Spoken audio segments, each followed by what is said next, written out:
Hey guys, welcome back to the Films 128 channel. This episode, something interesting.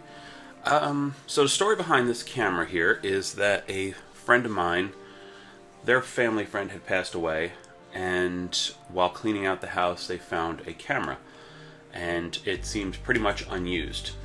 And so I was really thankful because they thought of me and they said, hey, do you want this? And a camera showed up. This is a Canon EOS Rebel G from the 90s.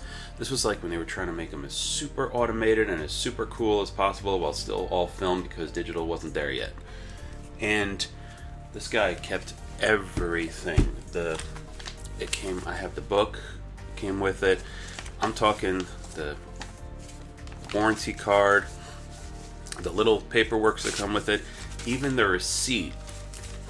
So it was from Ritz Camera Center in New Jersey, which purchased on October 10th, 1998 for a whopping total of $405.31. And it's a very automatic camera if you want it to be.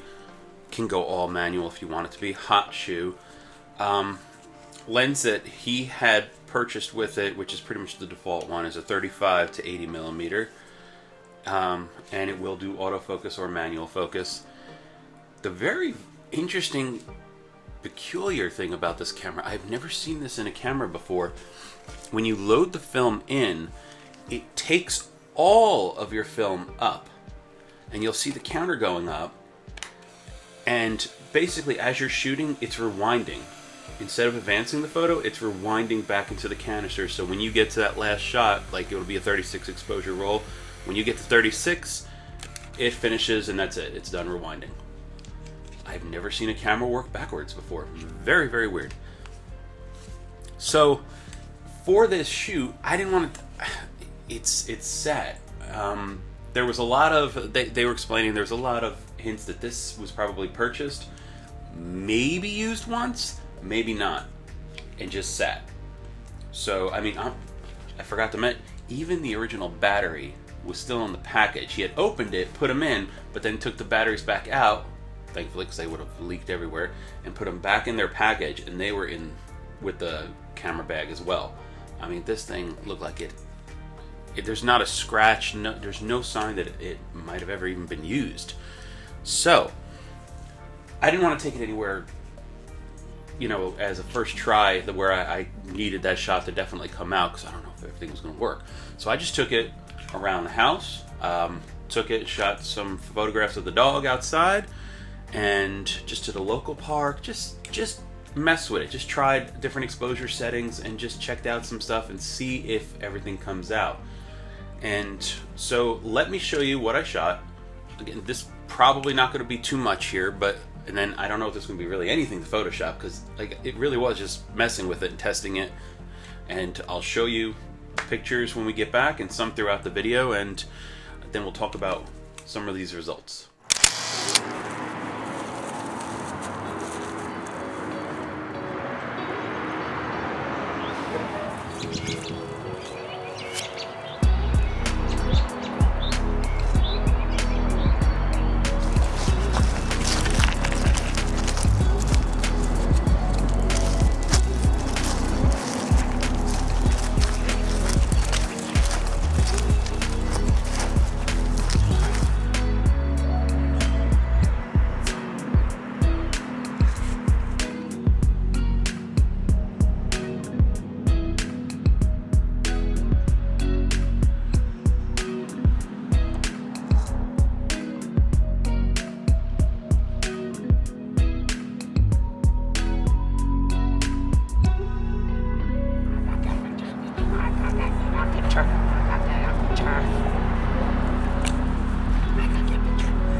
Say hi to the camera.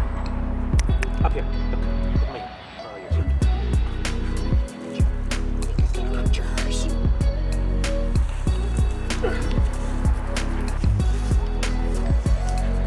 Go this way.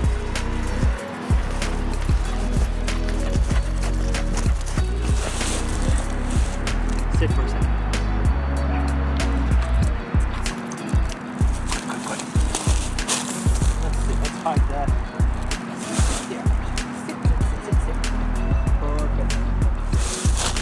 your picture. Let me get your picture. Yeah, what are you so excited for?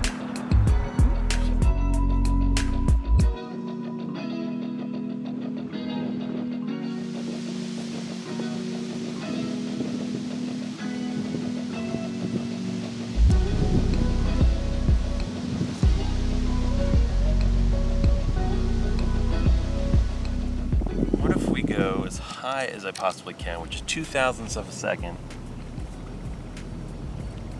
and maybe I'll throw something in the water, catch a splash, and we'll try it at the highest shutter speed it can do, 2,000. Just gonna chuck it as hard as I can.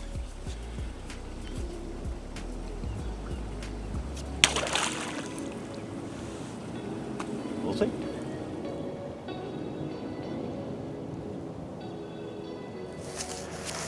So weird. I've never had a camera count backwards. I could get used to it. Kind of like seeing, okay, so it says 22. I know I have 22 left. So I could get used to it, but it is very strange.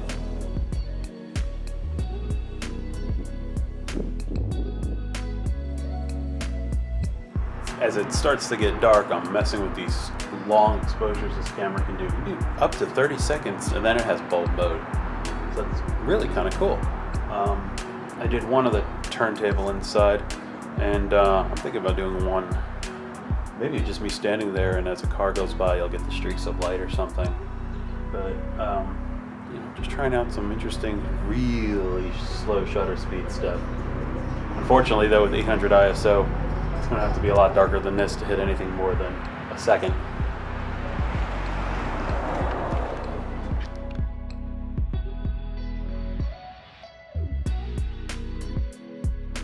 So now, as it's really dark, I'm trying these like 30-second exposures, which I've learned I need to be in manual focus because it has a fit if you try to do it with autofocus. Who knew? We'll see how this goes. This is some crazy stuff we're trying out.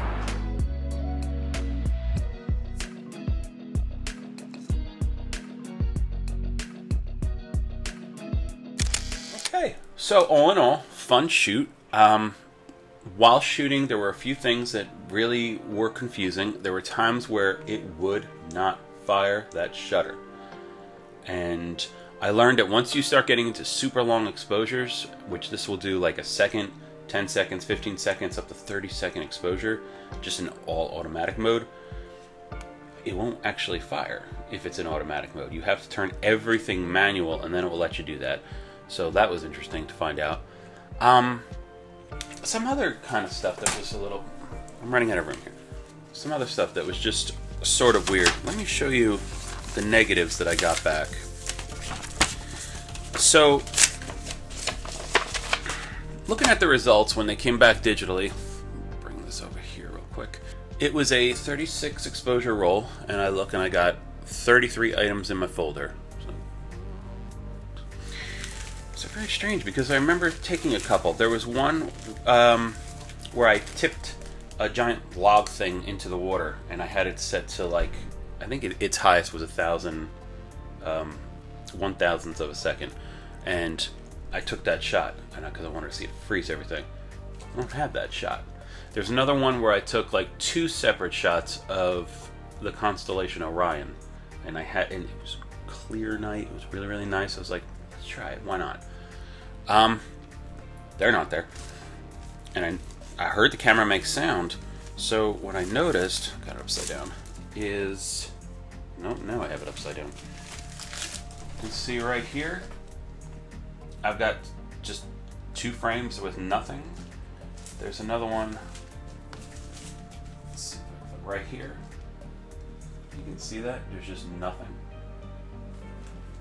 And I think that's it, but 3 frames with nothing. And one of them was fully automatic settings at the highest frame rate possible. Highest shutter speed. I'm sorry, I'm working on digital stuff, so I'm thinking frame rates.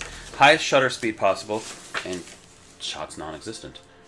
Just blank. I don't know. It's like it advanced the film, but it didn't open the shutter.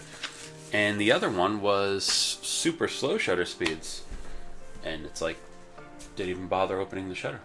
So, you know, strange. I don't understand what happened there, but As far as the shots themselves, focus-wise, it looks pretty good. This is the quality I would expect from Portra 800. If I was shooting Ektar, I'd be alarmed because this is pretty faded looking, but this for Portra is kind of what I've come to expect. But like I said, we weren't going for like anything amazing here. It wasn't going for, you know, wonderful frameable shots, although some of these shots of the dog are really, really cool.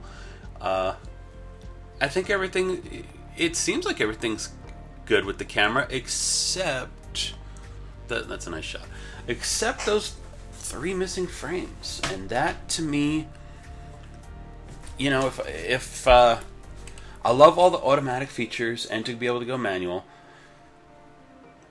but I don't know that I would bring it somewhere where I was like, I really want these shots to come out. I think the T70 is still my go-to, the fully manual type camera with some automatics, but no autofocus. That was kind of cool. I've never had an autofocus 35mm camera.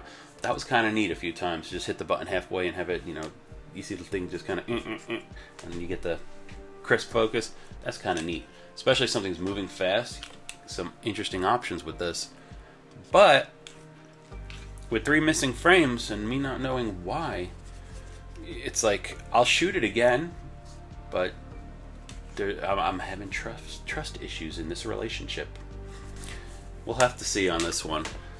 I'll shoot it again though. Shoot something, a nice black and white. Maybe one of the rollies that I like, or I don't know, something.